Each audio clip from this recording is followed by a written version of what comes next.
Madame la rapporteure spéciale des Nations Unies sur la situation des droits de l'homme dans les territoires palestiniens occupés depuis 1967, Madame la directrice exécutive du Club suisse de la presse, Madame la journaliste accréditée à l'ONU, membre du Club suisse de la presse, chers membres de la communauté universitaire, chères étudiantes, chers étudiants.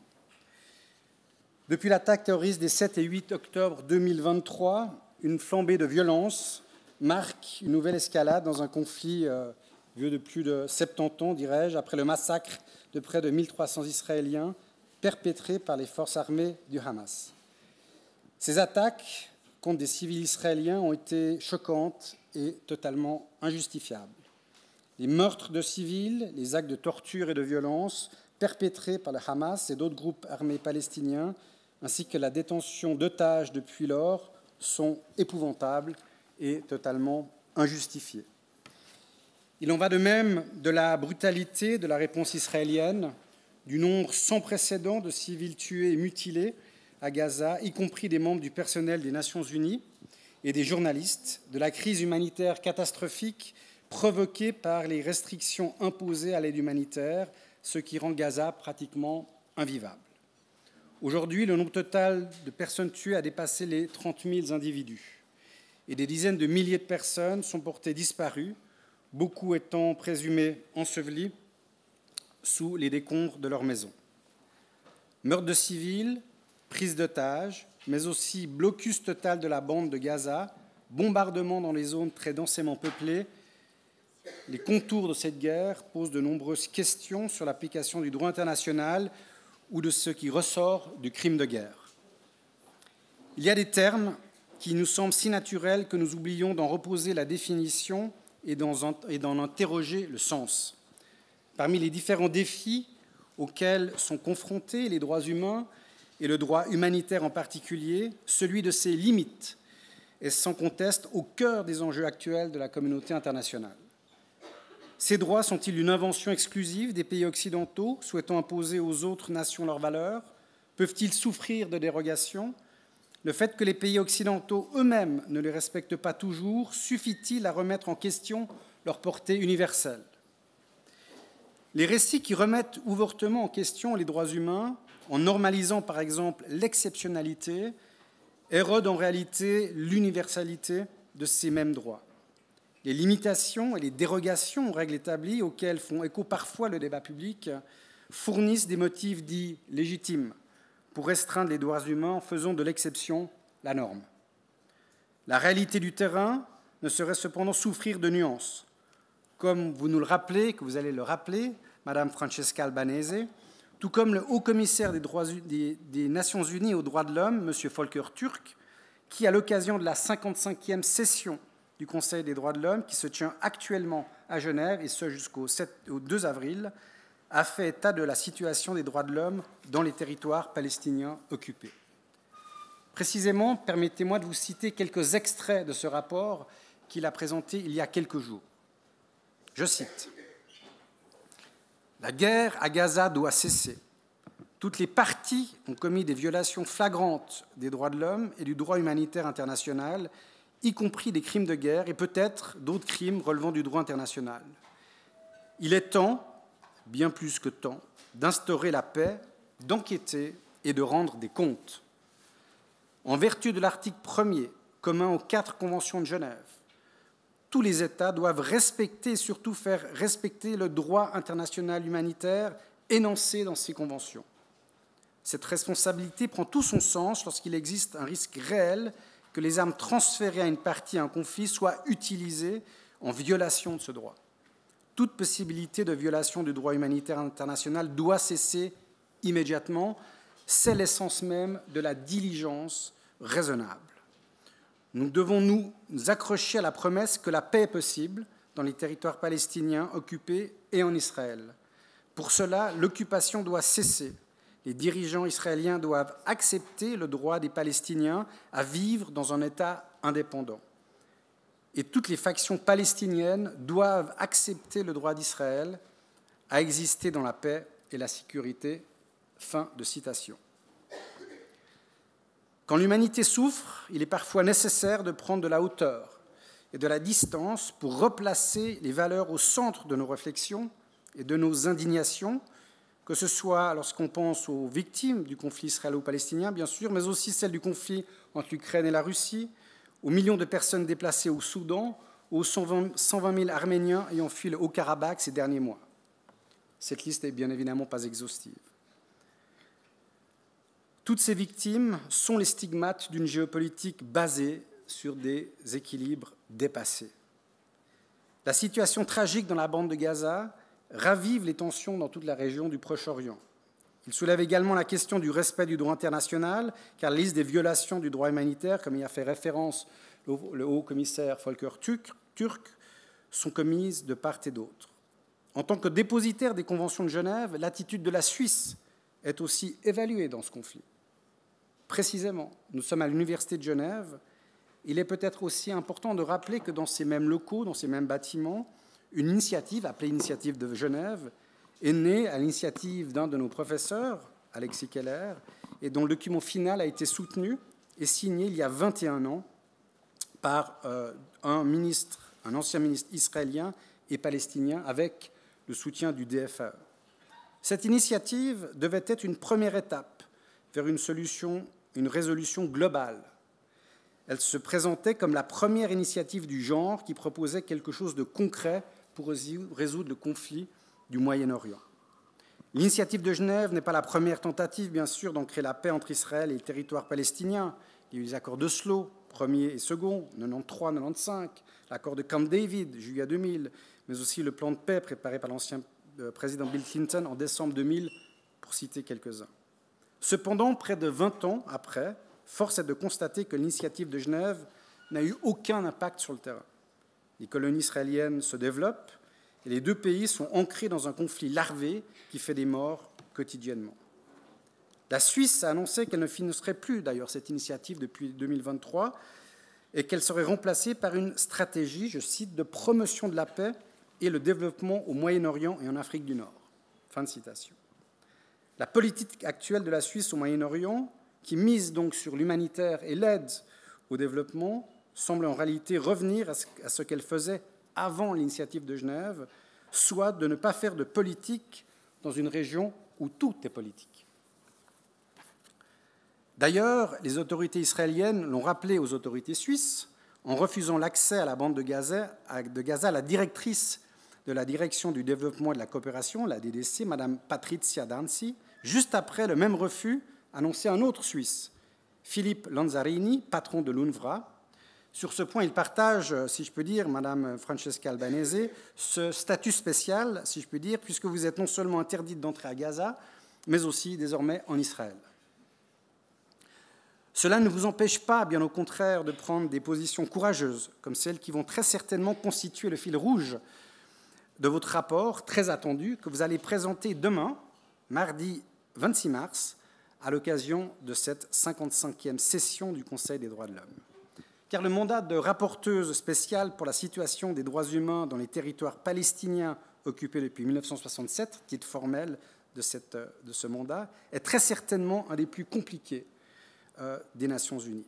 Créé en 1993 par la Commission des droits de l'homme, son premier rapporteur spécial fut un Suisse, un ancien conseiller fédéral, René Felbert, entre 1993 et 1995. Rappelant, s'il faut encore le souligner, le rôle de notre pays dans ce dossier, dont je crains que la politique actuelle dite des bons offices manque quelque peu de lisibilité. Vous aurez compris aussi l'ironie de mes propos. La fonction de rapporteuse spéciale est donc celle d'une experte indépendante pour suivre la situation des droits de l'homme dans les territoires palestiniens occupés et d'en faire rapport. De l'indépendance, Mme Albanese, vous n'en manquez pas pour monitorer avec précision l'indicible, l'inacceptable et pour en débattre. Aussi, je vous remercie d'avoir accepté l'invitation conjointe du Club suisse de la presse et du Global Studies Institute de l'Université de Genève pour échanger avec notre communauté universitaire. Cet événement sera articulé en 3 temps. Dans un premier temps, vous allez échanger avec Mme Isabelle Falconier, directrice exécutive du Club suisse de la presse, et Luisa Bailin, journaliste au même Club suisse de la presse. Dans un deuxième temps, vous allez répondre aux questions de la communauté estudiantine et du public ici présent. Et enfin, ce sera mon collègue, le professeur Nicolas Levrat, directeur du GSI, de conclure cette conférence, ou plutôt devrais-je dire désormais votre collègue, puisque depuis le 1er novembre, il officie aussi comme rapporteur spécial de l'ONU sur les questions relatives aux minorités, mais c'est bien avec sa casquette d'universitaire qu'il interviendra. Enfin, c'est un point important, avant de laisser la parole à notre invité et à vos questions, la conférence de ce jour, co-organisée avec le Club suisse de la presse, revendique plus que jamais cet espace de liberté offert par l'environnement académique. Il permet de réaffirmer l'importance de la liberté d'expression et du droit de toutes et tous à débattre, à faire valoir des arguments, à assumer des désaccords. C'est une condition nécessaire de la pensée académique et plus largement du bon fonctionnement de nos démocraties. Face aux tensions et au durcissement des positions exprimées sur la question israélo-palestinienne, cette liberté doit cependant être encadrée par des principes clairs qui la protègent. Rejet de toute forme d'appel à la violence, d'antisémitisme, d'islamophobie, d'atteinte à notre charte éthique et de déontologie qui caractérise les événements de l'Université de Genève. Je vous remercie de respecter ces principes constitutifs du débat académique et démocratique et je vous souhaite des échanges nourris et constructifs. Et je passe tout de suite la parole à Isabelle Falconet. Merci et bonne conférence.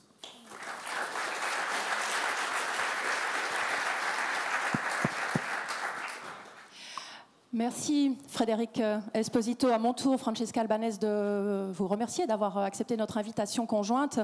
Votre fonction est l'une non seulement des plus complexes, comme le disait le professeur Esposito, mais les plus exposées au monde. Et les moments de débat possibles avec vous sont évidemment, dans ce contexte, d'autant plus précieux. Vous êtes né en Italie, où vous habitez toujours, vous êtes juriste, chercheuse, essayiste. Vous aviez étudié à Pise, à Londres, à Amsterdam. Vous êtes l'une des plus importantes spécialistes actuelles en droit international des réfugiés, migration et déplacements forcés. Vous avez travaillé notamment durant 10 ans en tant qu'experte en droits de l'homme pour l'ONU, notamment pour le commissariat aux droits de l'homme. Vous avez vécu quelques années en Palestine et travaillé pour l'UNRWA, désormais au cœur d'une intense polémique. Votre position contre l'occupation israélienne de la Palestine, votre appel à un cessez-le-feu immédiat vous valent de nombreuses attaques. Et puis cet hiver, au mois de décembre, vous avez publié en Italie un livre en cours de traduction intitulé « J'accuse » et sous-titré « L'attaque du 7 octobre, Hamas, terrorisme, Israël, apartheid en Palestine et guerre ». Un ouvrage qui vous a valu une nouvelle salve, évidemment, de réactions et dénonciations de toutes parts. Francesca Albanese, vous êtes à Genève pour présenter demain à midi votre 4e rapport devant le Conseil des droits de l'homme des Nations Unies. Alors Francesca Albanese, la première chose qu'on a envie de vous demander, mais c'est dans quel état d'esprit êtes-vous à la veille de la présentation de ce rapport, peut-être parmi les plus attendus depuis le début en 2022 de votre mandat? Merci beaucoup. Vous m'écoutez? Oui. Alors, tout d'abord, grand merci à l'Université de Genève et au Club suisse de la presse. C'est vraiment un honneur et un grand plaisir d'être là. Parce que je dois dire, dans les maintenant presque 2 ans de mandat que j'ai découvert, que je couvert en tant que relatrice spéciale, j'ai aussi enregistré la difficulté significative que les universités, les centres de recherche et en fait toutes les instances publiques ont abrité des discussions sur la Palestine. Et alors, je vous félicite pour ça. Et c'est aussi un grand honneur d'être ici avec des relatrices autant importantes. Comment je me sens à la veille de la présentation d'un rapport qui, je ne doute pas, va être le plus lu de l'année, un peu frustrée parce que le rapport n'est même pas public. Je dois le présenter demain et il est encore là dans les salles des Nations Unies pour quelques raisons. Honnêtement, je l'ai soumis en retard parce que c'était un rapport vraiment difficile à écrire. Néanmoins, parce que ça a été la documentation d'une monstruosité qui allait se passer le jour par jour. Et je n'ai pas fait un temps à mettre les données des morts, de blessés, de la destruction. Après 15 heures, ces données devenaient inutilisables, vieux et irréalistiques. C'était humainement difficile parce que l'horreur dont j'étais forcée à cause de mon travail en tant que relatrice spéciale, j'étais forcée à voir, forcée à vérifier, forcée à écouter de la voix des victimes, des opérateurs humanitaires qui sont sur place, face au déni qui s'est passé surtout dans le monde occidental, qui mettait en doute les chiffres, les témoignages, les blessures, la violence, la destruction, et même pire que ça, essayer de la justifier au niveau politique et au niveau médiatique. Bon, vous voyez, ce n'est pas la première fois que des crimes atroces comme ceux-là qui se passent maintenant à Gaza sont commis. Mais c'est très spécial, c'est très unique parce que jamais j'ai vu le niveau de barrage politique qu'il y a autour de ceux qui sont en train de commettre ces crimes. Et voilà, c'est pour ça que je dis la frustration, c'est... Parce que les conditions de travail, évidemment, sont extrêmement spécifiques. Alors justement, je rebondis à ce que vous venez de dire. Donc Isabelle l'a dit, vous ne pouvez pas entrer à Gaza. Comment est-ce que vous travaillez? Est-ce que vous pouvez nous expliquer quelles sont vos sources? Est-ce que vous avez des sources, je dirais, dans tous les camps? Comment est-ce que vous travaillez? Alors, pour ceux qui ne sont pas trop, qui n'ont pas de la familiarité avec le travail des relateurs spéciaux, des experts indépendants des Nations Unies, notre travail consiste de faire des relations aux Nations Unies, notamment au Conseil, dans mon cas, au Conseil des droits de l'homme et, Conseil des droits humains ici à Genève et à l'Assemblée générale à New York, et ça devrait se passer après 2 visites de terrain. Mais non, une des grandes nouvelles de l'année, c'est que Israël m'a interdit l'accès au territoire palestinien occupé. Aucune nouvelle, parce que c'est depuis 16 ans qu'Israël empêche aux relateurs spéciaux sur le territoire palestinien occupé de s'y rendre dans le territoire. Bon, bien sûr, il y a eu des circonstances spécifiques, après on peut parler, qui ont poussé les autorités israéliennes à cette déclaration. Mais comment j'ai travaillé? Tout d'abord, j'ai vécu dans la Palestine occupée, à Jérusalem. Je connais très bien le contexte du point de vue pratique. À Gaza aussi, je me suis rendue plusieurs fois à Gaza quand je travaillais dans le bureau des affaires légales de l'UNRWA. Et aussi, je continuais à faire de la recherche après avoir quitté l'agence. Depuis que je suis devenue relatrice spéciale, j'ai établi des contacts réguliers avec toute organisation palestinienne pour le droit de l'homme. Et ça, ce n'est pas nouveau parce que mes prédécesseurs ont fait la même chose.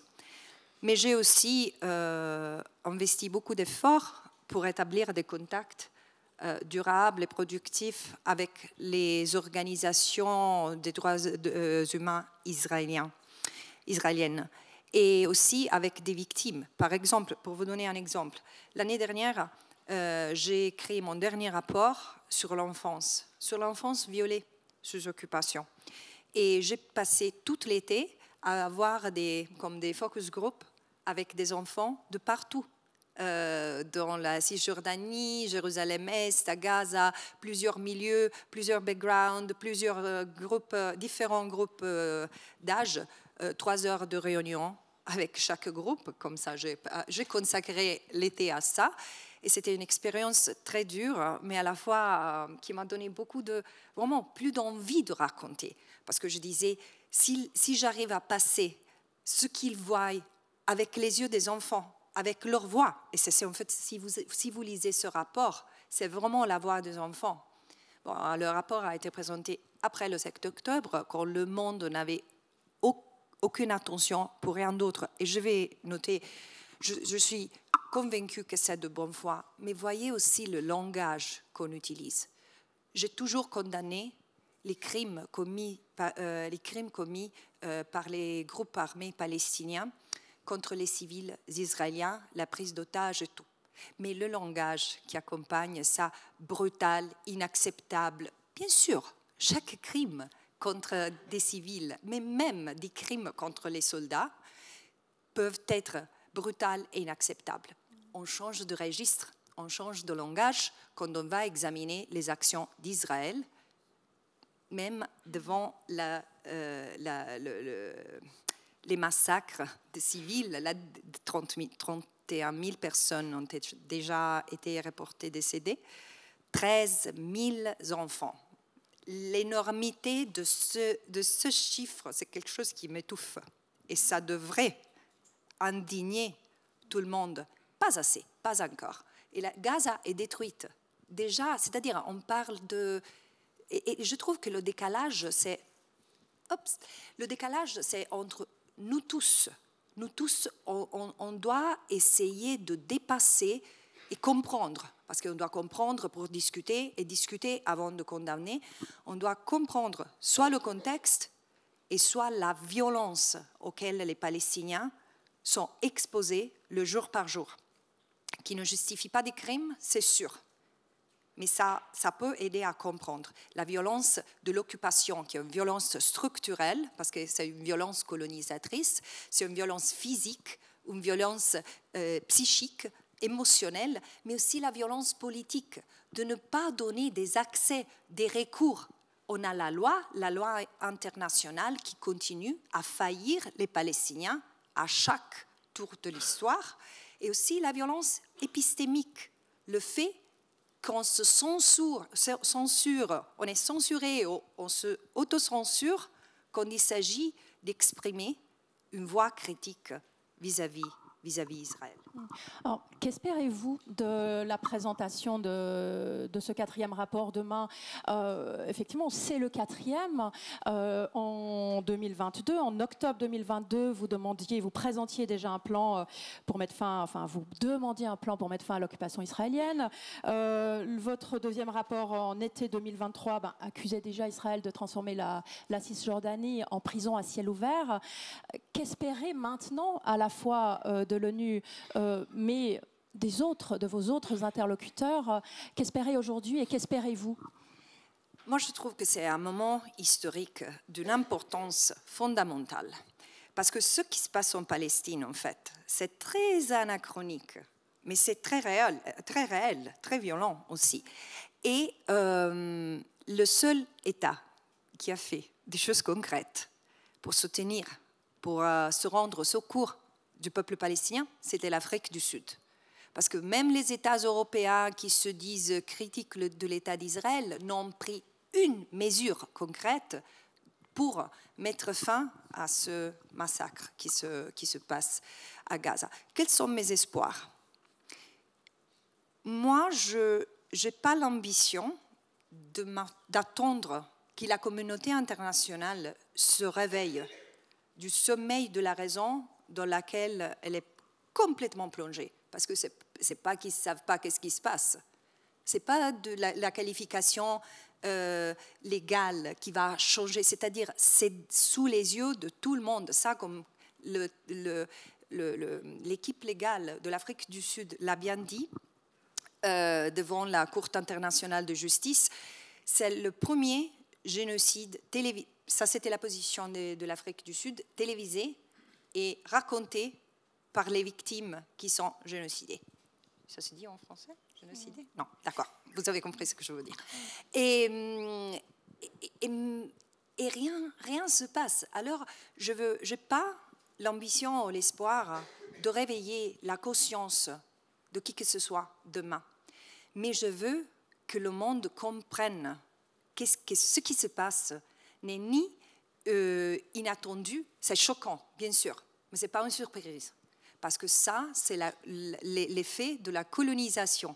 Nous, peut-être, on a oublié, nous les Occidentaux, de l'amnésie coloniale dans laquelle peut-être on essaie de se protéger pour dire oh, on est des sociétés démocratiques. On n'a jamais fait les comptes avec le passé, ce qu'on a infligé au peuple du Sud qui encore paye, encore souffre pour les blessures qu'on a infligées pendant des centaines d'années de colonisation. Mais je veux dire, si on regarde l'histoire, et si on regarde l'histoire coloniale, elle est pleine d'idéologies et de pratiques génocidaires. Parce que le colonialisme, settler colonialism, ce type de colonialisme est de sa propre nature éliminatoire. Parce que la vraie existence des populations indigènes crée une menace existentielle au groupe, à la présence qui là s'insère. Et je ne veux pas dire les Israéliens sont des colons et tout le monde doit partir. Non, mais ça justifie leur attachement à la terre, leur droit divin de quelque nature que ce soit, ne donne pas l'autorisation à chasser les Palestiniens ou à brutaliser les Palestiniens et à les garder sous un régime de apartheid. Voilà. Quel choc est-ce que le 7 octobre a-t-il été pour vous? Et qu'est-ce que les attaques du Hamas du 7 et 8 octobre ont changé dans votre mandat de rapporteuse spéciale? Le 7 octobre a été hyper choquant. Parce que comme tout, je pense, tout le monde, même moi, je le dis ouvertement et oui, avec un peu d'honte, mais je pense que c'est important de le dire. Je pense qu'on a métabolisé la brutalisation des corps des autres. On est habitué à voir les corps des Palestiniens brutalisés, des adultes et des enfants. C'était très dur de voir la violence contre les civils israéliens. Je pleurais, je pense, comme tout le monde. J'ai souffert, comme tout le monde. Et j'ai senti que c'était une rupture, ça aurait été une rupture totale avec le passé, le status quo, soit politique, soit humain. Mais comme je suis peut-être idéaliste, et c'est ce que j'ai dit le premier moment, je me souviens très bien, le premier entretien que j'ai donné, j'ai dit, ça c'est le moment pour exprimer de la proximité, de l'empathie aux Israéliens et ne pas laisser les Palestiniens seuls. Ça, c'est un moment pour exprimer, aller avec de l'espoir et de la compassion envers les deux. Parce que le 7 octobre, j'ai vu la matérialisation de ce que moi, mon prédécesseur, le prédécesseur de mon prédécesseur et l'autre aussi, de ces 4 rapporteurs spéciaux qui ont toujours dénoncé la même chose, que la violence engendre violence, et ce que toutes les organisations des droits humains, palestiniens, internationales et israéliennes disaient. Si on n'arrête pas cette machine de rapace, d'acquisition du terrain et de violence contre les Palestiniens, ça va exploser. Voilà. Maintenant, on collecte les débris. Et alors, qui peut l'arrêter, cette machine? Et puis, dans ce contexte, vous avez dit que vous-même et vos prédécesseurs ne peuvent pas entrer dans les territoires. Est-ce que votre mandat, dans ces circonstances, a encore un sens? J'avoue que je me suis posé plusieurs fois la question, parce que vous connaissez le mythe de Cassandra? Je me sens comme ça. Je pense mes prédécesseurs aussi. On parle, on sait qu'on est porteuse d'un message, d'une lecture assez vivide, assez spécifique de la réalité, et ça ne suffit pas. Mais en fait, ce n'est pas le manque de connaissances qui nous a amenés à ça. C'est le manque de volonté politique, mais c'est ce qui est derrière le manque de volonté politique qui me laisse sans mots aujourd'hui. Parce que je vois dans la tolérance qu'on exhibe qu'on montre aujourd'hui devant ce qui se passe à Gaza, c'est pas même la fin de l'empathie, la fin de l'humanité. Ça, c'est vraiment idéaliste. Je le garde pour moi. Mais je vois le risque de renoncer au système du droit international qui nous a garanti au moins aux Occidentaux, parce que le reste du monde a toujours de la guerre, de l'oppression, mais quand même nous, on a bénéficié de la stabilité et de la paix qui venait garantie de la Charte des Nations Unies et du système qu'on a créé, du multilatéral. Là, on est en train de justifier cette blessure au cœur du système de droit international humanitaire qui, soyons honnêtes, n'est même pas le plus garantiste du monde.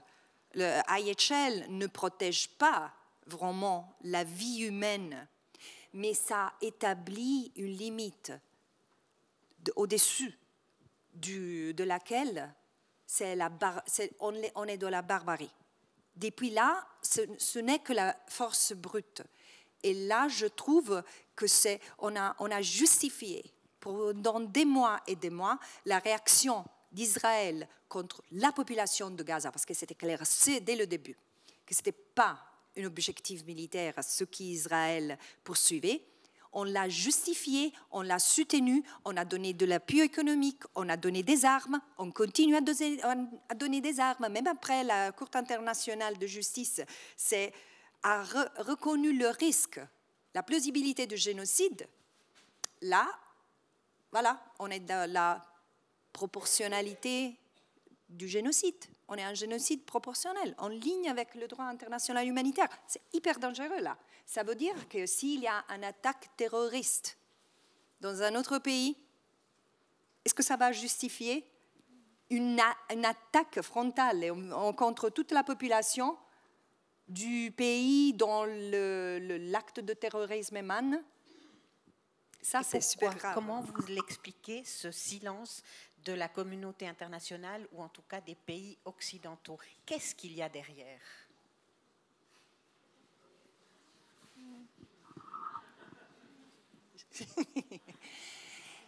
Beaucoup de choses. Quand j'étais naïve et idéaliste, je pensais vraiment que c'était un sens un lien pur d'amitié et un sens de culpabilité envers les Juifs et les Juifs pour ce qu'on leur a fait. Et non.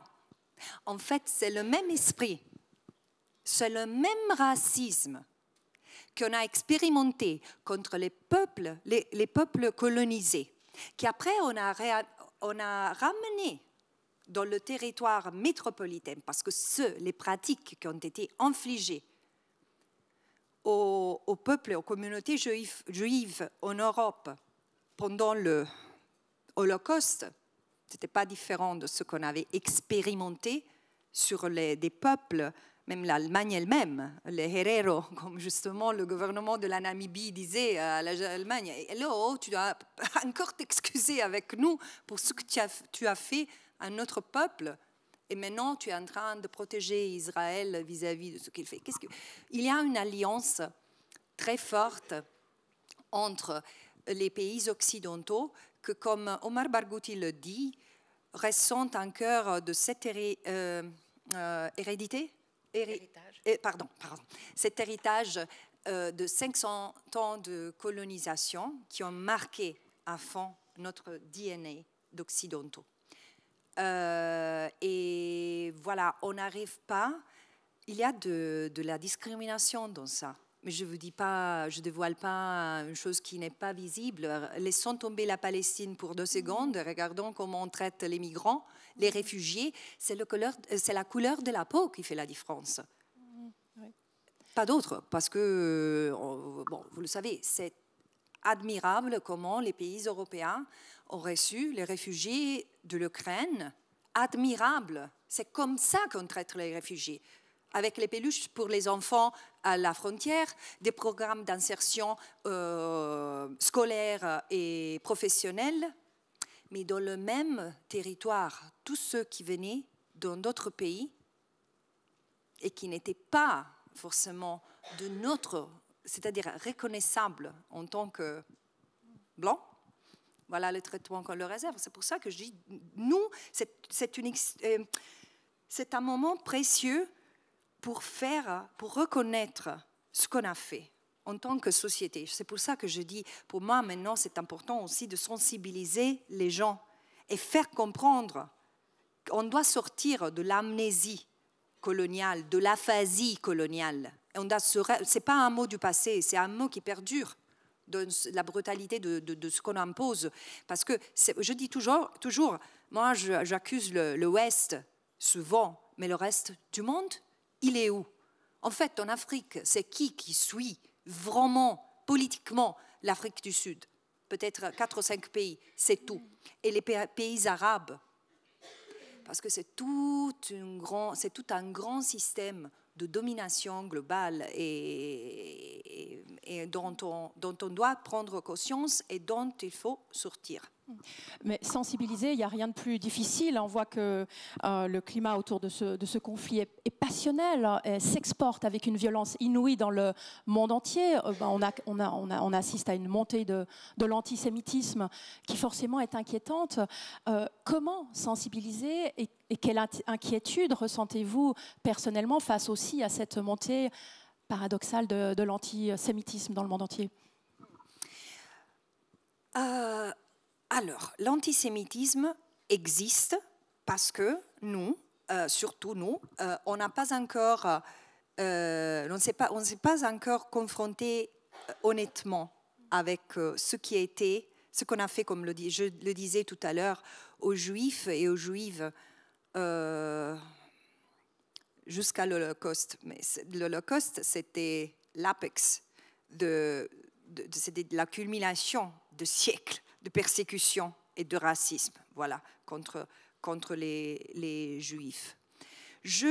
On n'a pas fait les comptes avec ça, et cette matrice raciste existe et va toucher soit les Juifs, que disons les communautés arabes, musulmanes, et il y a une autre forme de racisme que je vois je n'ai pas les données, mais ça, c'est une chose que j'ai un grand intérêt à explorer.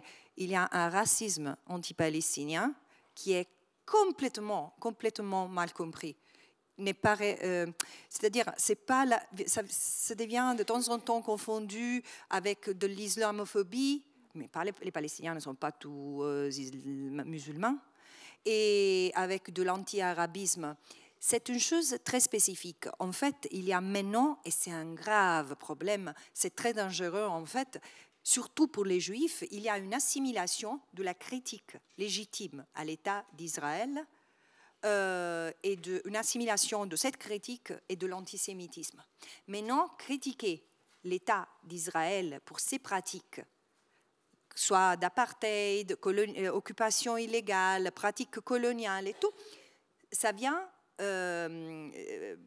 c'est mis en discussion comme de l'antisémitisme. Moi, je ne dis pas que tout propos contre l'État d'Israël ne sont pas censés d'être évalués comme antisémites. On peut avoir des propos qui sont antisémites contre l'État d'Israël. Mais en général, ce n'est pas le cas. Et maintenant, tous les gens des Nations Unies qui s'occupent de ça, le secrétaire général, la relatrice spéciale des Nations Unies sur les territoires palestiniens occupés, Philippe Lazzarini, tout le monde, WHO, OMS, UNICEF, on est tous des antisémites.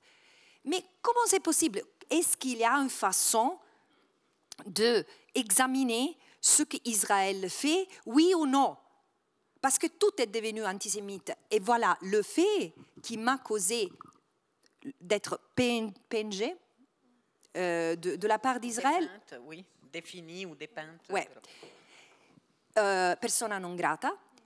Moi, j'ai contesté un propos du président de la République française, Emmanuel Macron, qui a répété, ok, j'aurais pu prendre aussi quelqu'un d'autre, parce que tout le monde en Italie, en Allemagne, je ne sais pas, en Suisse, mais c'était l'attaque antisémite le pire depuis l'Holocauste. D'un côté, Israël se proclame l'État des Juifs et aussi opprime et brutalise et domine et subjugue une autre population, et dès qu'il subit une attaque, criminel, hors de question. Mais il dit que c'est antisémite, alors je dis non. Moi, je pense, avec beaucoup de respect, que ce n'est pas l'antisémitisme la cause de l'attaque du 7 octobre. Et c'est très dangereux de le dire, parce que d'un côté, il déresponsabilise, il décontextualise ce qui s'est passé le 7 octobre, et déresponsabilise Israël. Et en plus, il y a une autre chose, justifier que la menace qu'Israël à laquelle est en train de faire face. C'est une menace existentielle, parce que l'antisémitisme est vraiment une menace existentielle pour les Juifs, je comprends. Mais dire que les Palestiniens sont antisémites, ça veut dire que ça va juste tous les moyens qui sont utilisés contre les Palestiniens pour faire face à cette menace sont justifiés. Et ça, c'est inacceptable, légalement et moralement.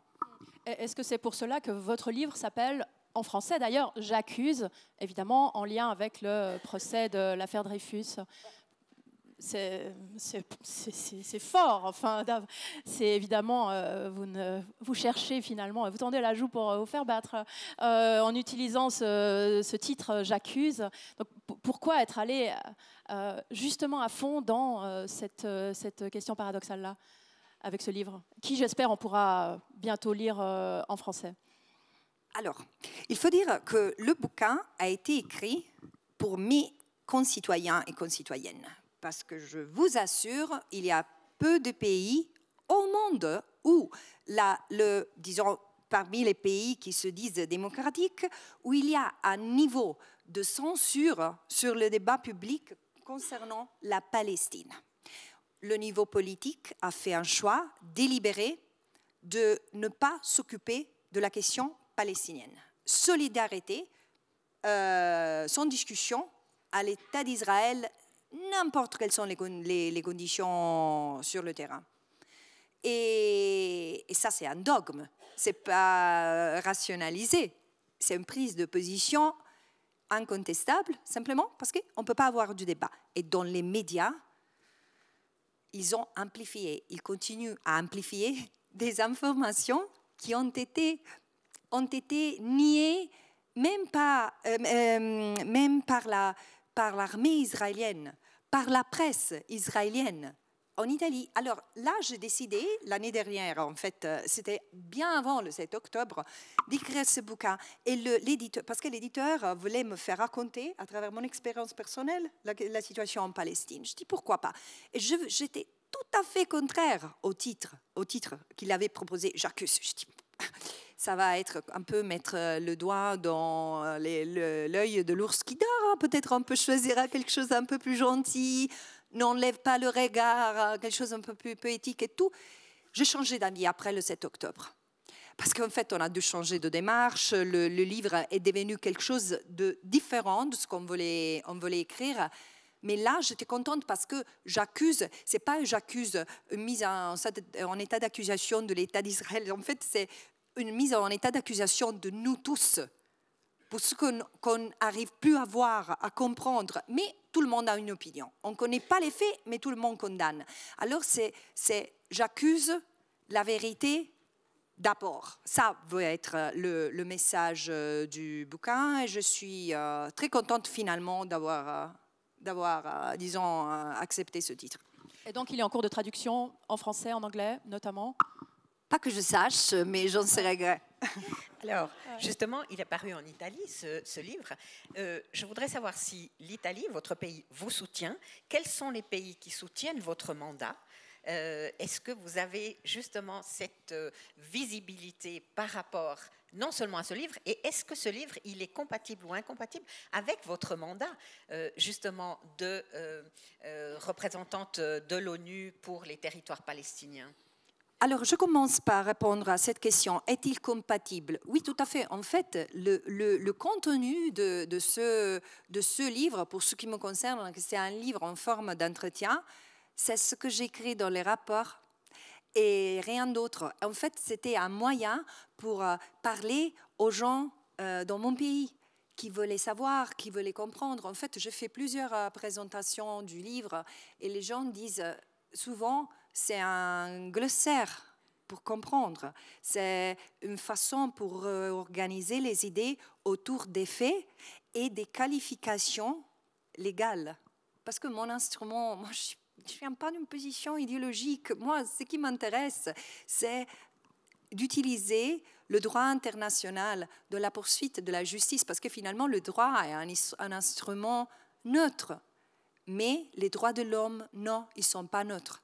Ils sont pour améliorer la vie des gens. Les droits humains sont ce qu'on a, la petite fenêtre, la petite porte qu'on a dans le système international pour réclamer l'égalité, la liberté, la fraternité. Non, l'égalité et fondamentalement la liberté de bénéficier de ces prérogatives, de ces droits qui ont été reconnus. Soit les droits humains sont pour les êtres humains, sont inutiles. Ce n'est pas pour les professeurs universitaires et les étudiants de causer et d'écrire des thèses dessus. Ce sont des choses très concrètes et très pratiques. Voilà. C'est ça le contenu de mon rapport. En plus que ça, j'ai décidé, en tant que rédactrice spéciale, moi, tout ce qui venait du bouquin, je demandais à l'éditeur de le donner en bénévolat. Comme ça, il n'y a même pas l'accusation « Ah, elle l'a fait pour l'argent !» Non. Et c'était intéressant parce qu'il y a eu une obscuration médiatique phénoménale. C'est-à-dire, ça vient d'un éditeur important et quand même, ce n'était pas possible de le présenter dans un seul programme à la télé. Ça, on n'a pas pu. Il ne pouvait pas dire c'est pas d'actualité. Il ne pouvait pas dire. C'est qui celle-là.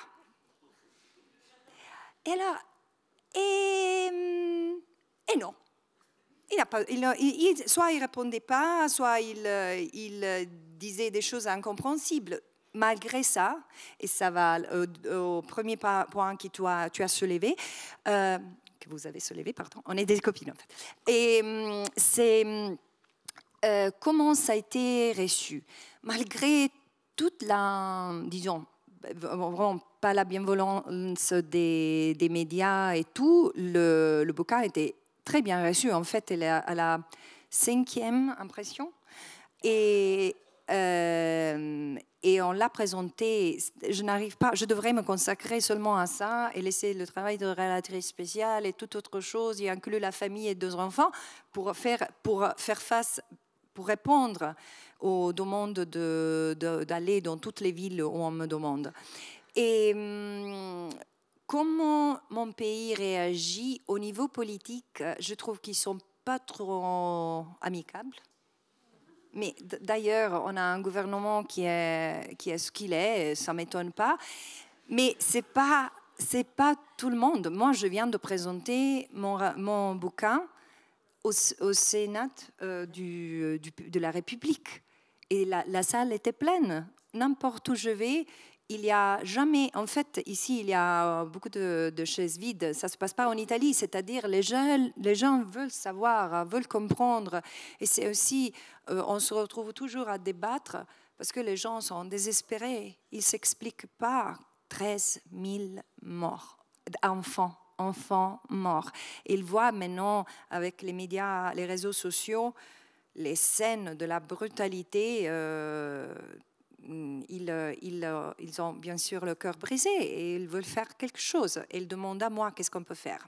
Et alors, je dois attendre que les caméras s'éteignent pour donner quelques commentaires. D'autres pays qui vous soutiennent ?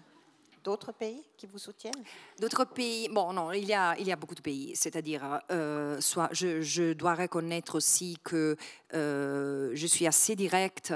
Et c'est pas facile, hein. Je le fais pas parce que c'est ma nature. J'ai dû faire ressortir et filtrer aussi cette intolérance, cette idiosyncrasie que j'ai pour toute forme d'injustice.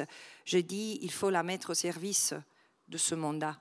Et ça ressort parfois plus tranchant que je voudrais. Même vis-à-vis de certains États en Europe, je suis très critique, mais finalement, ils le savent. Peut-être ils ont aussi besoin d'être bousculés un petit peu. Non, je dis que les États qui sont vraiment contre, ouvertement contre, c'est-à-dire où des parlementaires, par exemple, ont trouvé le temps, même ces derniers mois, d'écrire des lettres au secrétaire général pour l'encourager à me faire démissionner, sont 3 ou 4, y inclut mon pays. Alors, Francesca, je vous rassure, les réservations étaient complètes. Nous étions full booked. Bon, certains ont changé d'avis au dernier moment. Je voulais vous demander, Francesca, vous avez exercé ce mandat dans un climat d'une grande violence, sous une grande pression. D'une part, vous avez reçu il y a quelques mois le prix Stefano Carini. Vous êtes encensé de la part évidemment de nombreux groupes, pays, associations. D'autre côté, vous êtes attaqué. On demande votre destitution. Comment est-ce qu'on peut travailler le plus professionnellement, sereinement dans ce climat d'une immense intensité? Comment est-ce que vous gardez vos nerfs, votre humour?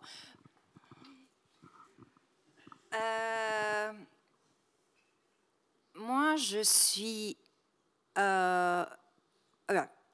honnêtement, c'était déchirant ce que j'ai vu, c'est-à-dire moi je garde un peu d'humour, ça c'est l'esprit de l'Italie du Sud, mais quelque chose dans moi est mort. Je n'arrive pas à ressentir les émotions comme je les ressentais avant, et c'est pas pour les attaques. Franchement, ça n'a aucune importance. Je vous assure, ça fait très mal être accusé d'antisémitisme. J'étais choquée, j'étais confuse parce que je disais, mais comment c'est la négation de tout ce que je suis, tout ce que je fais de la vie. Mais dès qu'on comprend que ça, c'est d'un côté une tactique pour te faire taire, et de l'autre côté, c'est quelque chose qu'ils ont toujours fait. Alors je reconnais mon privilège, parce qu'ils le font avec moi. C'est quand même visible, ça expose la tactique qu'il y a, la stratégie qu'il y a derrière. Parce que finalement, les gens, je dis, mais pourquoi vous ne contestez pas ce que j'écris dans mes rapports, ce que j'écris dans mes communiqués de presse? Est-ce qu'on peut avoir un débat honnête et sans émotion? Parce que les émotions, on doit arriver à les laisser à la porte, parce qu'il y a l'émotion de tout, et ce n'est pas que les uns comptent plus que les autres. Alors, soit de quoi on parle. J'ai vu les gens qui m'ont précédé, Michael Link, Richard Falk, peut-être John Dugard, c'était un peu différent parce qu'il y avait un gouvernement israélien différent. Et les attaques ont été violentes avec tout le monde. Mais je dis, ce que je souffre, entre guillemets, c'est une fraction de ce que tous les individus, les étudiants, les académiques, tout le monde souffre dès qu'il s'occupe un peu ou dès qu'il manifeste un peu de solidarité avec le peuple palestinien.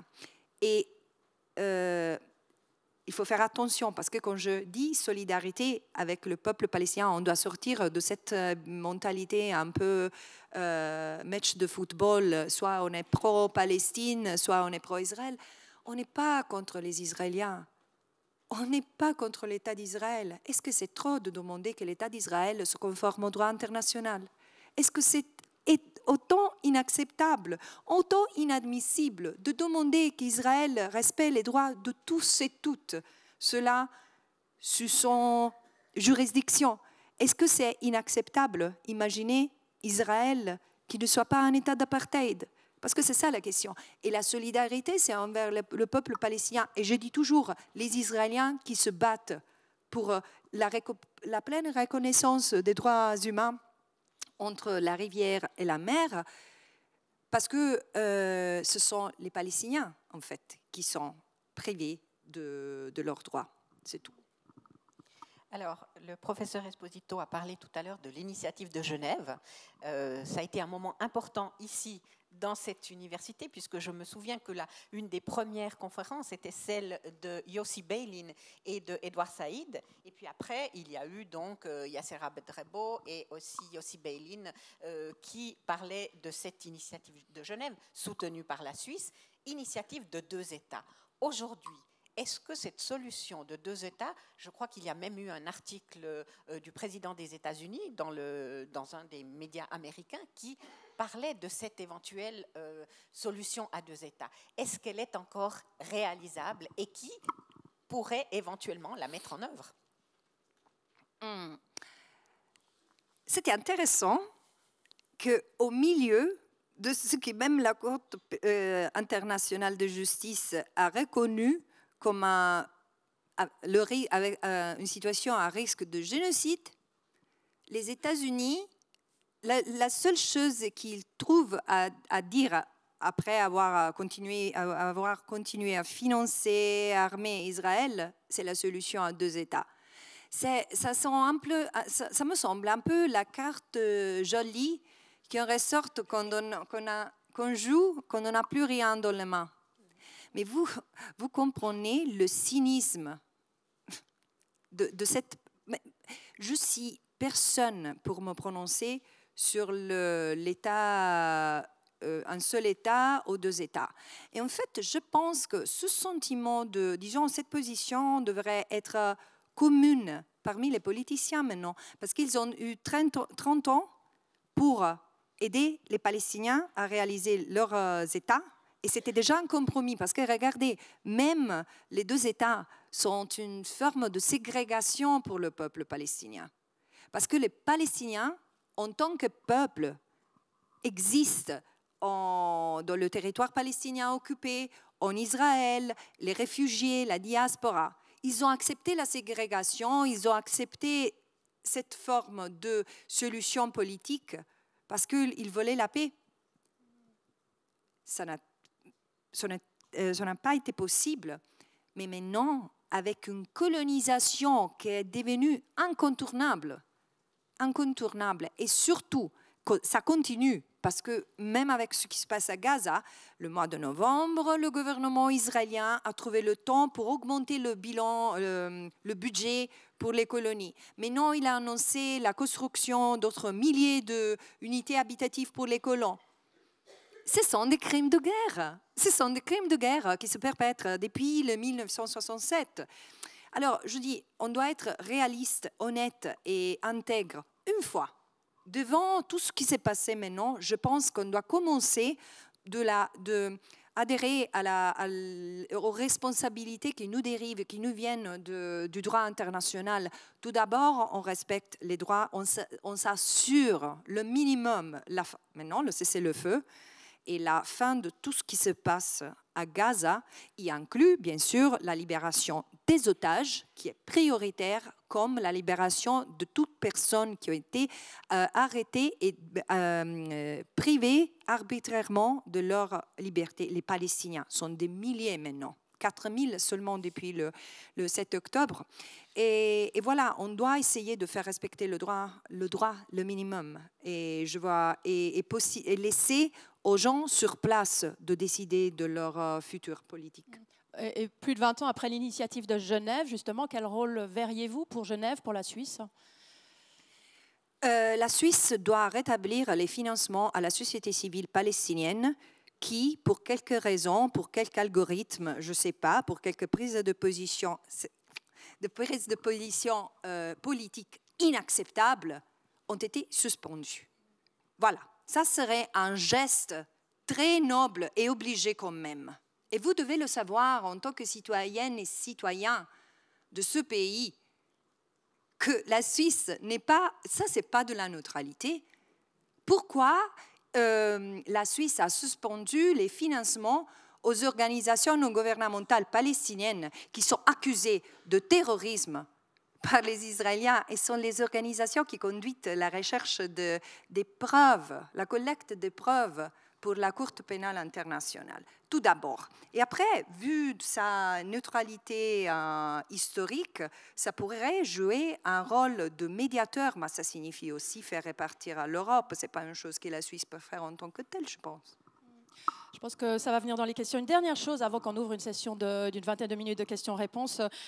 Plus personnel, qu'est-ce qui vous a lancé, poussé à embrasser, c'est plus qu'un métier, c'est une cause, le droit international en lien avec les droits humains, la migration. Qu'est-ce qui vous a motivé, adolescente, à choisir cette voie-là et qui fait qu'aujourd'hui, demain, 4e rapport devant droits de l'homme?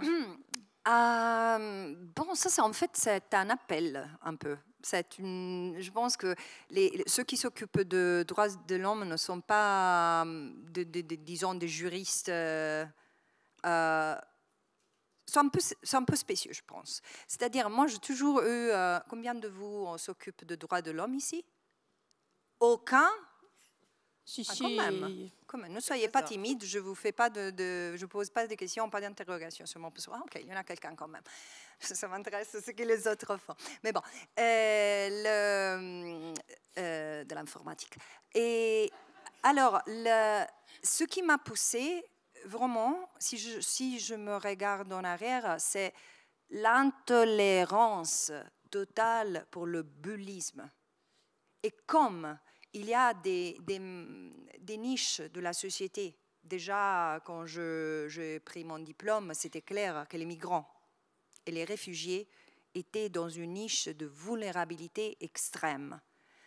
Ça ne veut pas dire qu'il n'y avait pas d'autres catégories, mais à l'époque, la société civile italienne était prête à s'occuper de certaines communautés. Là, il y avait un cœur du retard, du décalage. C'était là qui est ma motivation. Et après, j'étais toujours engagée sur des questions comme... je ressentis fort le discours. J'étudie à Pisa d'ailleurs. Il y a aussi, je retrouvais un ami de l'université après 30 ans. Mais quand même, la question de la justice sociale m'a toujours interpellée. Voilà. Votre mandat devrait s'arrêter en 2025. Il est renouvelable. Souhaitez-vous déjà remplir pour 3 ans après 2025? Je ne dirais pas que j'ai vraiment hâte. Hein. C'était quand même un roller coaster jusqu'à maintenant. Mais bon, en principe, ce mandat est de 6 ans. Et en général, il y a après 3 ans un voix de confiance. Mais bon, je sais pas. Vraiment, je sais pas. J'espère que la situation va se résoudre pour le mieux parce que maintenant, c'est vraiment fatigant. Je veux savoir à quoi ça sert. À quoi ça sert de continuer à être ce Cassandra? Parce que, c'est-à-dire, au-delà de la Palestine, je vois une opportunité ratée et un risque énorme et on est complètement aveugle. Alors, ça me donne plutôt, je ne le cache pas, ça me donne aussi envie de prendre un peu de recul, mais bon, on verra. Alors, vous allez présenter ce rapport demain. Qu'est-ce qu'il aura de plus, ce rapport?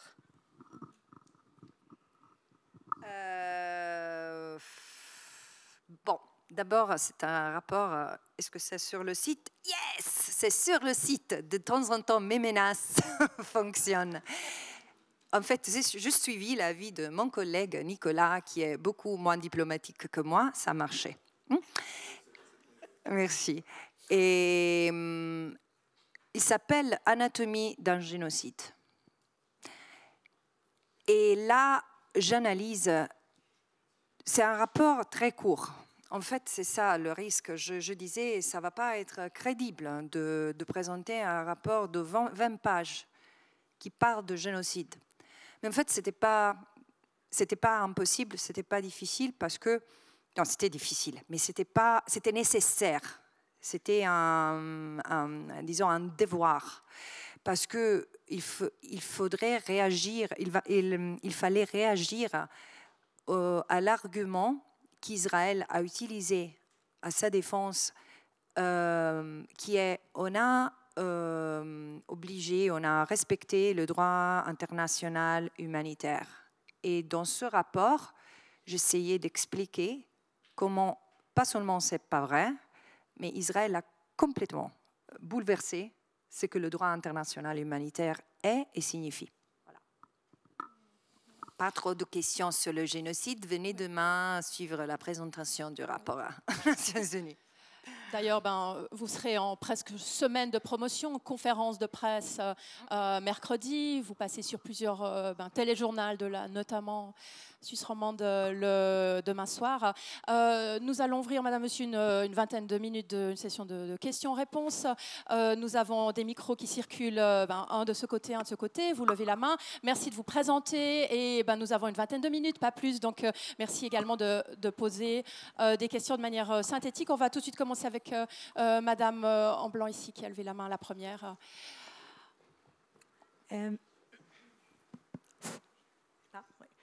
D'abord, merci beaucoup.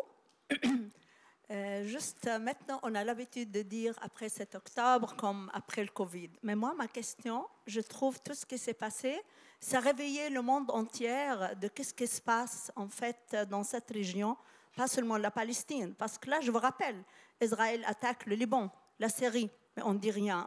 Même dans les journaux, il n'y a rien.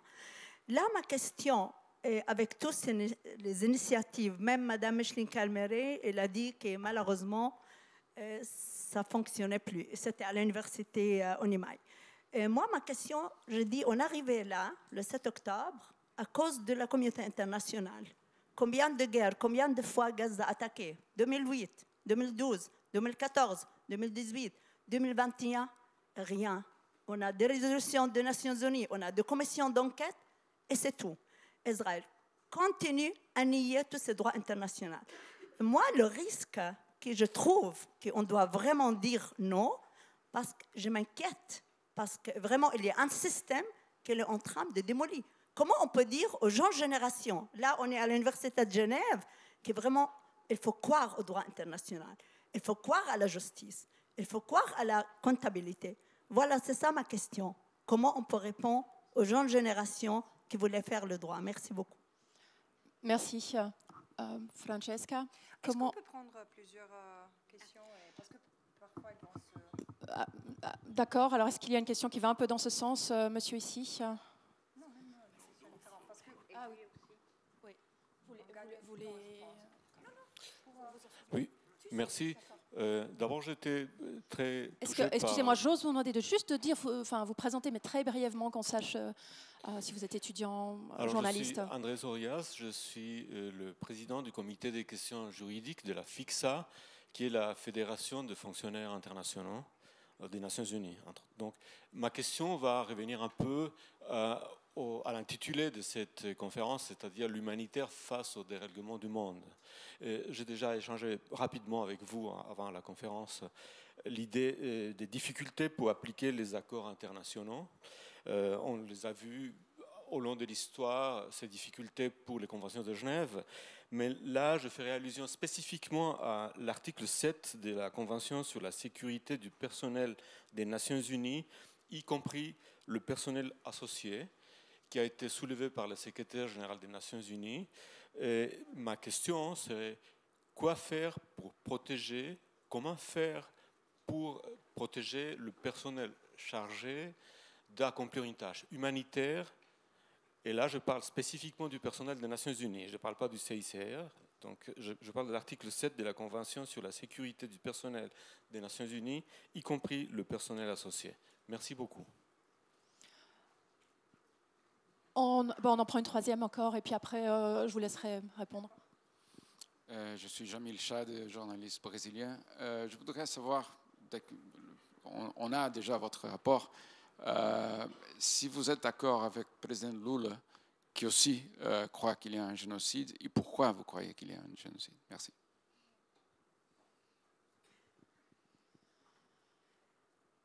Ok. Alors,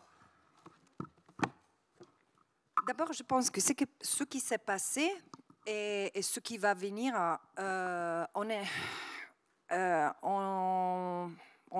je n'arrive pas à être trop optimiste parce que je sens qu'on est à un moment de rupture, comme je le disais. Le status quo qu'on connaissait est fini, a été brisé et on ne peut plus revenir en arrière. Ce chemin est perdu et on doit avoir la force, le courage, l'intégrité de chercher un parcours nouveau en corrigeant, en prenant des leçons du passé et en corrigeant les démarches qui n'ont pas marché. Parce que commettre des fautes et des fautes, et des fautes, et des fautes, et des fautes pour des décennies, c'est grave, mais continuer à persévérer après tout ce qui s'est passé, on dit après le 7 octobre, mais en oubliant le contexte, c'est inacceptable, irresponsable.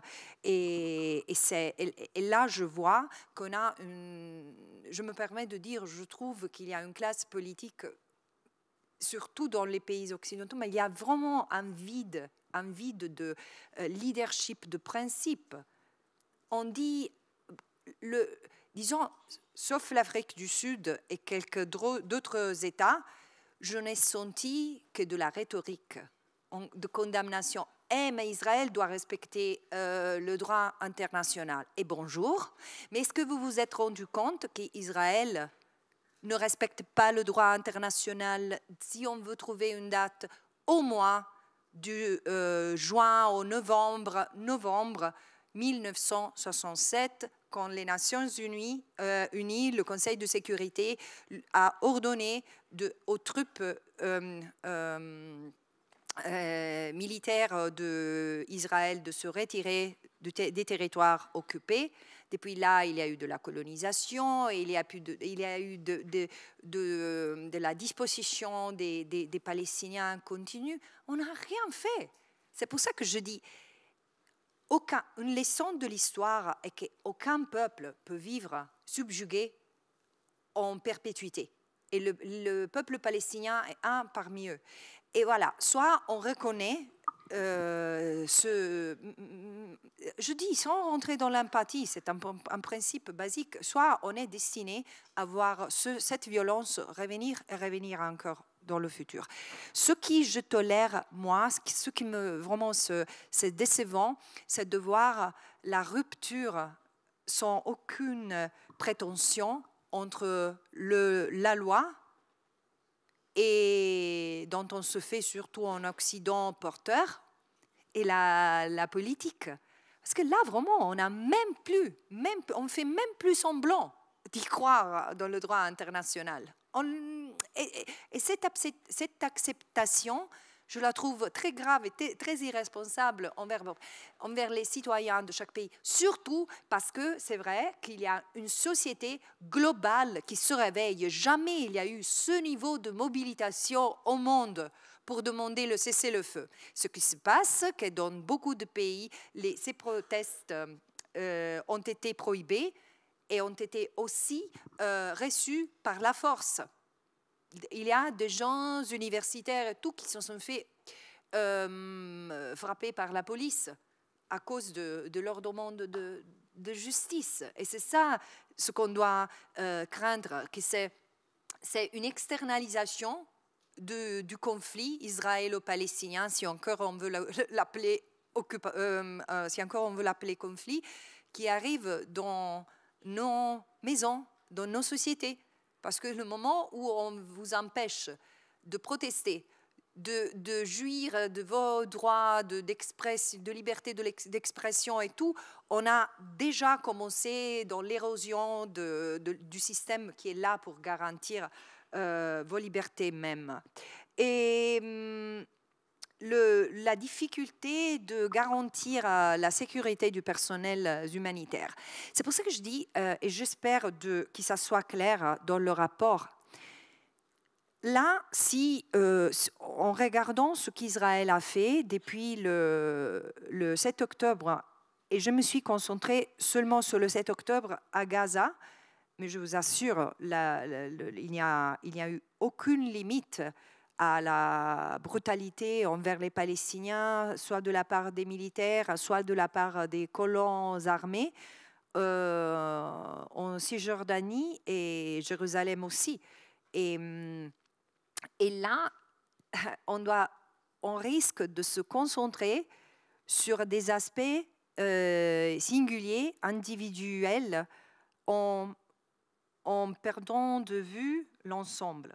C'est sur l'ensemble qu'on doit se concentrer. Et bien sûr, c'est très grave qu'il y a je pense que c'est 140, 150 staff des Nations Unies qui ont été tués, mais même les chiffres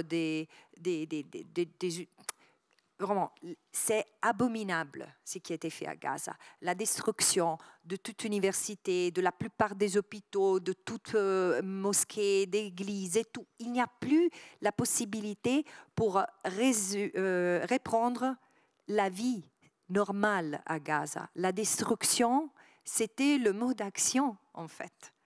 Dans cette campagne militaire contre Gaza et contre la population de Gaza. Et bien sûr, ça baisse la barre de ce qui est acceptable dans un conflit armé.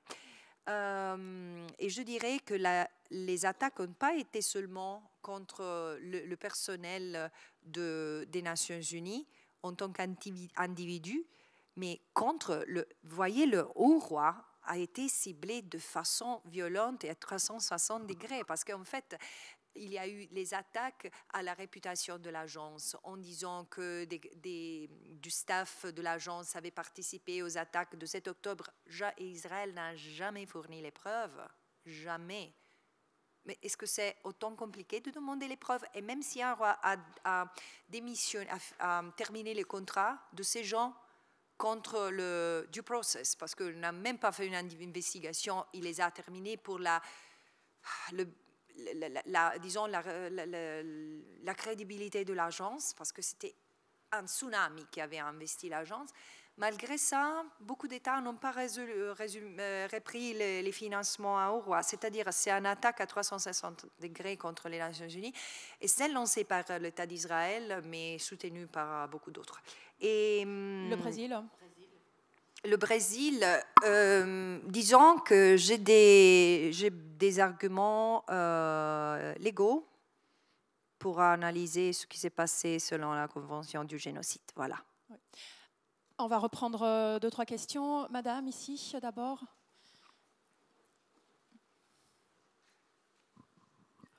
Merci, je me présente, je suis une étudiante en sciences politiques à l'Université de Genève. Je vous remercie d'être venue pour dire toutes ces vérités. Moi, ma question, elle porte sur le fait qu'on sait que l'Université de Genève a des partenariats forts avec les universités israéliennes, notamment l'Université hébraïque de Jérusalem. Est-ce qu'au vu de la situation actuelle, et donc les crimes de guerre et les crimes de génocide dont le gouvernement israélien se rend responsable, l'Université de Genève ne devrait pas réfléchir, pour être en accord avec les valeurs éthiques et morales qu'elle défend, à se retirer de ses partenariats jusqu'à ce que l'État d'Israël respecte les conventions de Genève? Okay. Alors, une deuxième.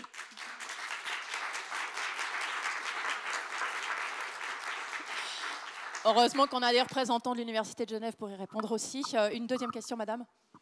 Merci, bonjour. Moi, je suis Caroline Aboussada, je suis la directrice de SOS Méditerranée suisse et palestinienne, donc je cumule un peu en ce moment.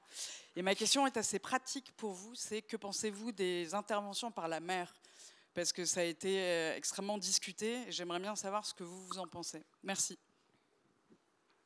Bon, on va prendre une troisième question. Il y avait juste ici, proche de vous, je crois, qui a levé la main juste dans ce... Voilà, monsieur.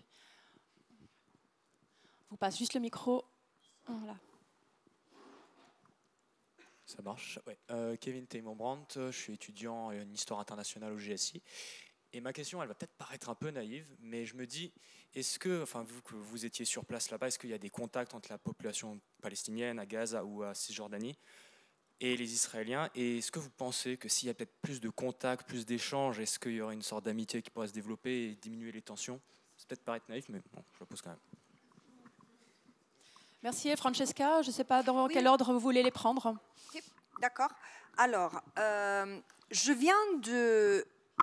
j'étais à l'université de Galway en Irlande il y a quelques jours où ils ont des étudiants ont proposé de lancer au sein de la semaine de commémoration de Nelson Mandela, qui avait reçu un doctorat honoraire depuis cette université, de lancer un apartheid-free university. Et qu'est-ce que ça signifie? Que l'université s'engage à respecter l'héritage de Mandela, la mission de Mandela, qui était, il faut s'en souvenir, nous, on ne sera pas libres jusqu'à nous, Sud-Africains, quote unquote. On ne sera pas libre jusqu'à quand la Palestine ne sera libre. Et les étudiants demandent à l'administration, au management de l'université, d'être cohérent avec cette célébration. Et ils demandent une prise de position aussi sur les relations commerciales, les échanges. Et je trouve que c'est un discours très sain qu'il faut avoir, parce que pendant longtemps, on s'est concentré sur la distinction entre ce qu'Israël fait et ce qu'Israël est en tant qu'État et les colonies et le territoire occupé. Moi, j'ai toujours pensé que cette distinction était artificielle. Parce qu'en fait, ce n'est pas que les colonies existent indépendamment de l'État. Tout le contraire, même l'armée est là pour garantir la sécurité des colonies d'un plan d'annexion qui ne s'arrête pas. C'est pour ça que si on veut mettre fin à ce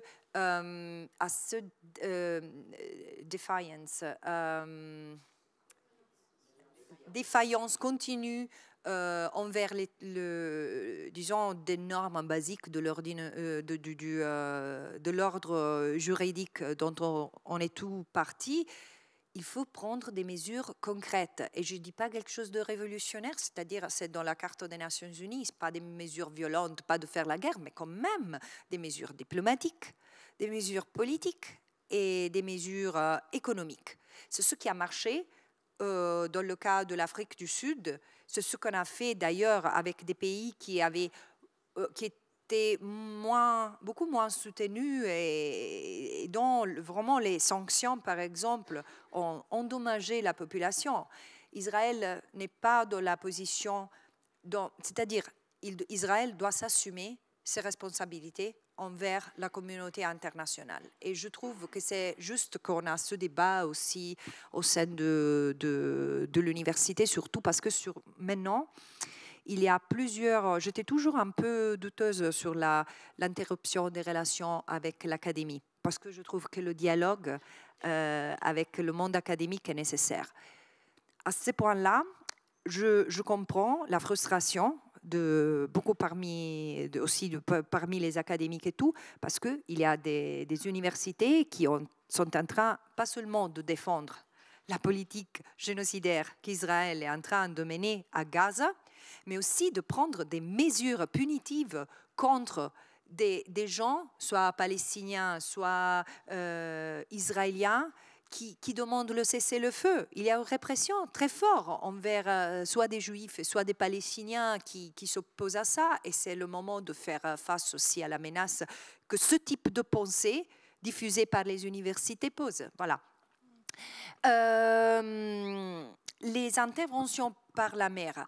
Il y a deux choses qui se passent. D'abord, il y a une semaine, 10 jours, la délivraison de biens de première nécessité et surtout de la nourriture par la mer, gérée par 2 organisations non gouvernementales. C'était nécessaire, sans doute, mais c'est quand même un palliatif, dans le sens que ça ne doit pas substituer l'ouverture de tout point d'entrée à Gaza pour faire entrer l'aide humanitaire, que tout d'abord est la responsabilité d'Israël de donner à la population affectée par les hostilités. Parce qu'en tant que puissance occupante, ce n'est pas seulement qu'Israël est en train de décaler, d'obstruer, de faire de l'obstruction au tir, disons, aux véhicules qui amènent tout ce qui est essentiel. Et je vous assure, je rencontrais des parlementaires, des organisations non gouvernementales en Italie récemment qui venaient de Rafah. Il était complètement choqué parce que ce qu'Israël est en train de bloquer à Rafah, c'est-à-dire en Égypte, rien qu'Israël, si les entrées ne sont pas approuvées par Israël, l'Égypte ne fait passer rien. Ça, c'est la réalité, pour comprendre aussi quelles sont un peu les dynamiques. Et Israël est en train de bloquer des camions qui amènent des incubatrices, des anesthétiques, des béquilles. C'est vraiment catastrophique si vous pensez qu'il y a tout d'abord des gens qui sont en train de mourir de faim. 20 enfants par jour sont décédés dans les derniers temps à cause du manque de nourriture. Et si vous pensez qu'ils ont prohibé aussi les biscuits au chocolat parce qu'ils sont considérés de biens de luxe. C'est-à-dire, on est au-delà de ce qui est acceptable et compréhensible. Et alors, oui, bien avoir cette intervention de la mer. Ce qui, franchement, me préoccupe, c'est la création d'un port. Ça me préoccupe, m'inquiète, et je trouve en lisant la presse que je ne suis pas la seule à s'inquiéter, parce que vous savez, là, il y a eu une destruction de 70% de routes à Gaza, c'est-à-dire on bâtit un port, tandis que les bombes continuent à tomber sur Gaza, tandis qu'il n'y a pas de rue pour amener de l'aide humanitaire. Est-ce que ce port va servir plutôt à faire sortir les gens? Il y a beaucoup de qui se posent cette question. Et il n'y a aucune garantie que ne va pas se passer. Voilà. Et la relation, il y a des relations entre les Israéliens et les Palestiniens, bien sûr, il y a toujours eu. Il y a les Israéliens contre l'apartheid. Beaucoup parmi eux vivent avec les Palestiniens de le territoire occupé. Ils ne sont pas des colons. Ils vivent avec les Palestiniens en tant qu'êtres humains. Et c'est ça la relation. C'est beaucoup plus difficile maintenant, après le 7 octobre, parce que même le petit champ que dans le temps s'était formé contre l'apartheid a été brisé. Voilà. On a encore le temps d'une dernière question. D'accord. Alors, monsieur ici.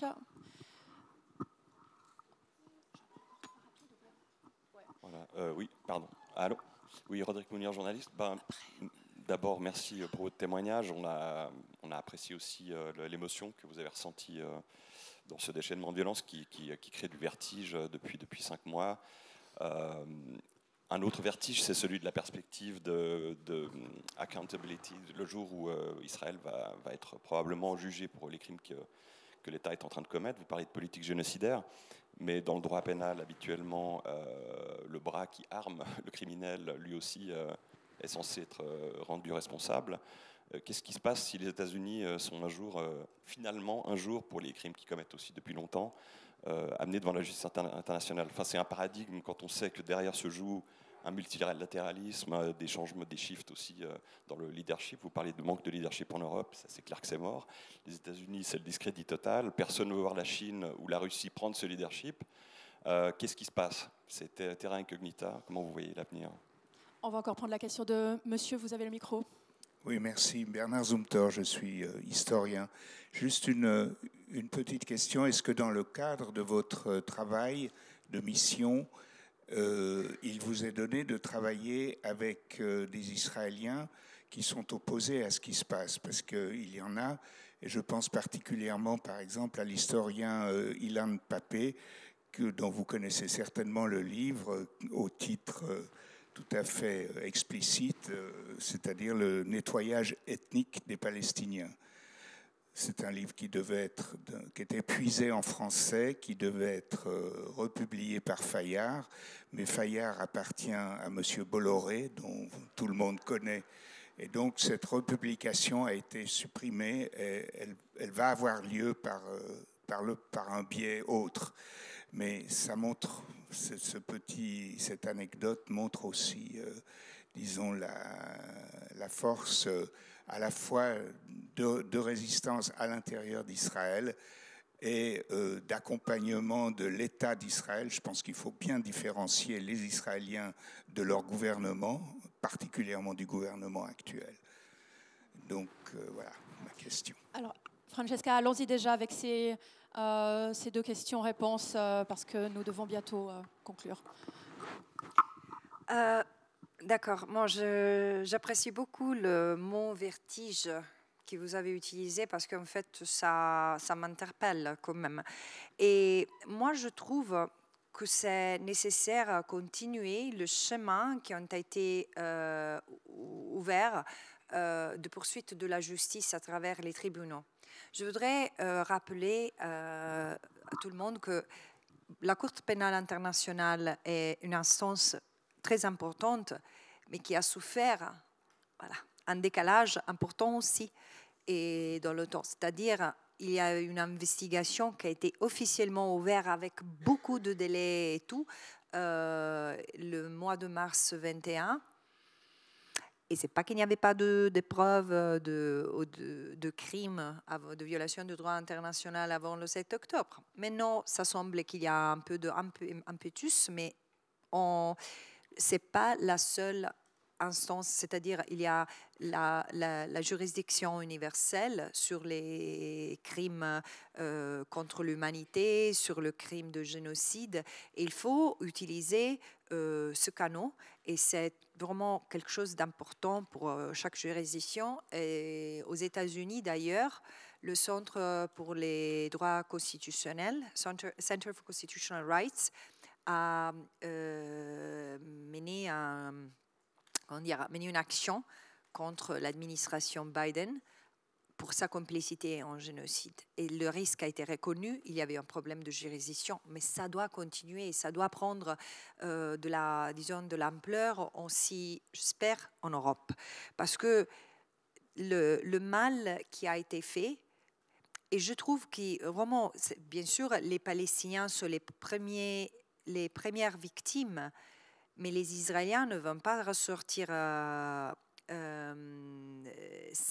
de cette conflagration qu'il y a eu, parce que le mal qui se passe dans leur société est quelque chose qui doit être d'abord compris, élaboré et tout, mais d'abord il faut avoir de la justice, et la justice se passe pas seulement, mais aussi dans les tribunaux. Il faut voir les responsables de ces massacres et de tout crime commis par tous les acteurs impliqués devant se rendre devant la justice. Et bien sûr, comme je le disais au début, c'était un propos de mon mandat, et je l'ai dit même dans la vision que j'ai amenée au Conseil des droits de l'homme quand j'étais interviewée en tant que relatrice pour la position de relatrice spéciale. Je dis, pour moi, c'est fondamental d'abattre les barrières, rompre gli argini, les amarres. C'est-à-dire, on doit sortir de cette mentalité pro, contre et tout. Et j'ai bâti des relations, comme je disais, importantes avec des gens dans le monde académique, pas seulement le professeur Ilan Pape, mais aussi avec des gens qui ont des positions plus conservatrices. Et ça marchait. J'ai fait aussi des réunions, des webinaires avec des organisations qui se proclament sionistes. Parce qu'en fait, ce n'est pas mon propos, c'est pas mon... C'est-à-dire, moi, mon but, c'est de parler et de réussir à faire sentir le message, la lecture du droit international à tout le monde. Maintenant, c'est beaucoup plus difficile, mais c'est nécessaire, bien sûr. Merci Francesca.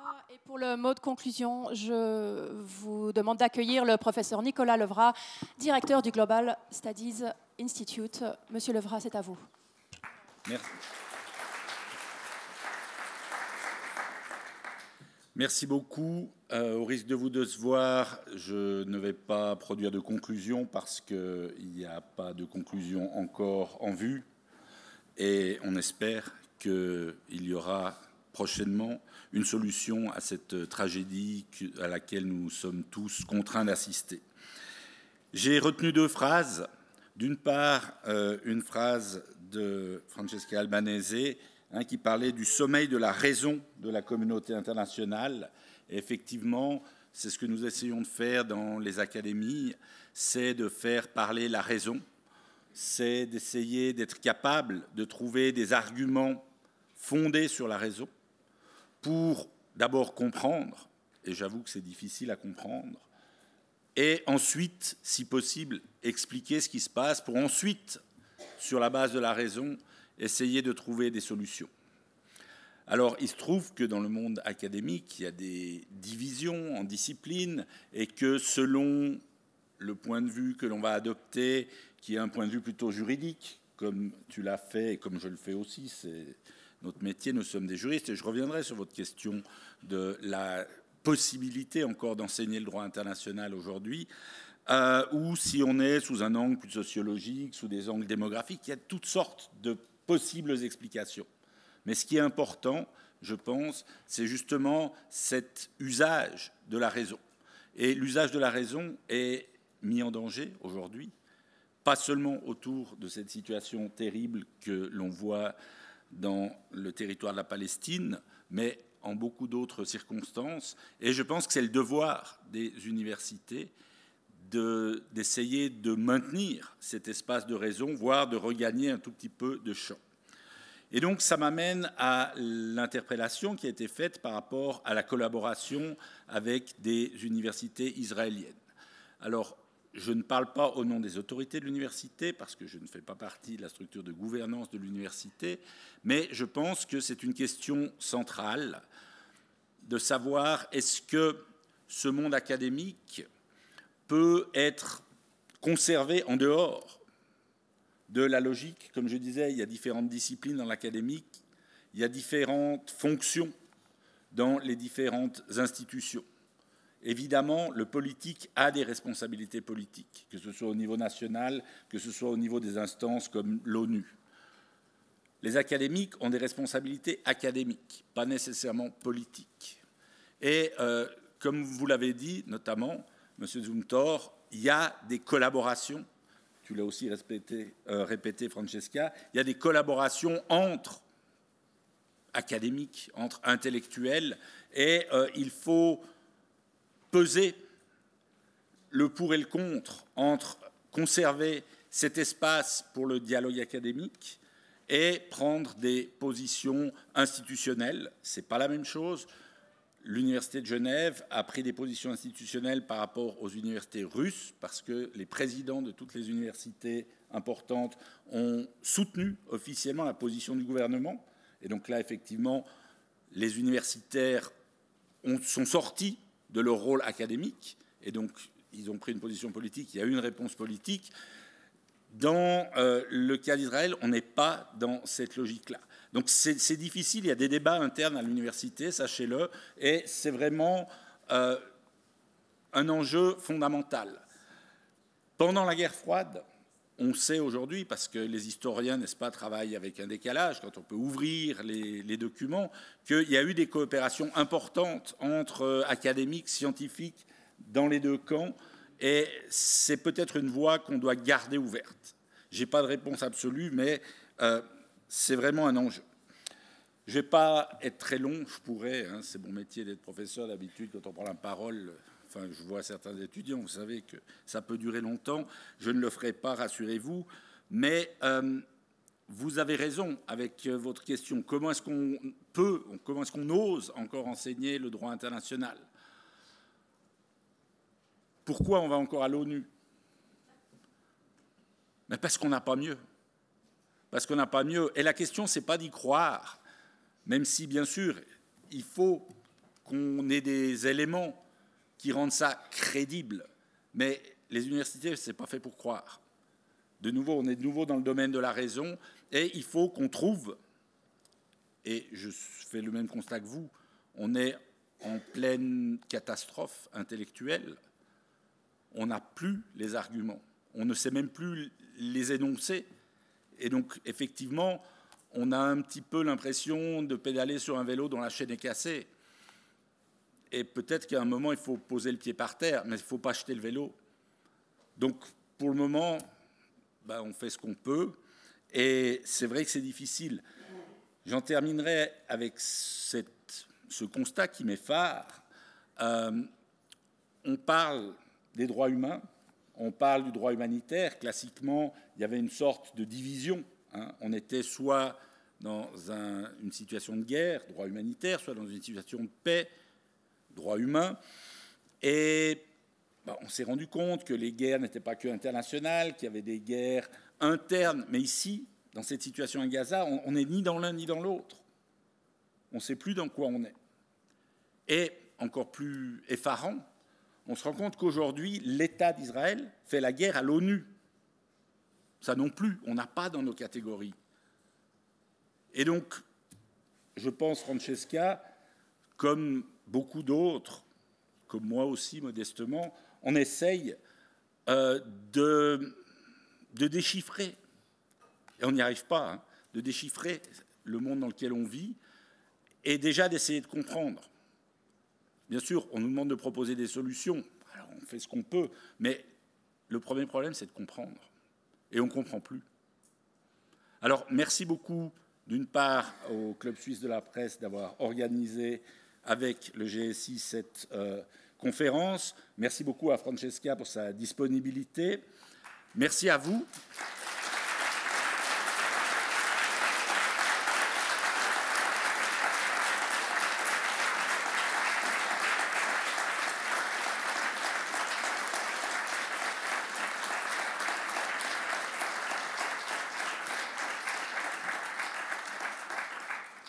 Merci à vous d'avoir rendu cet événement possible et j'espère que très prochainement, on pourra faire une conférence où on parlera des solutions.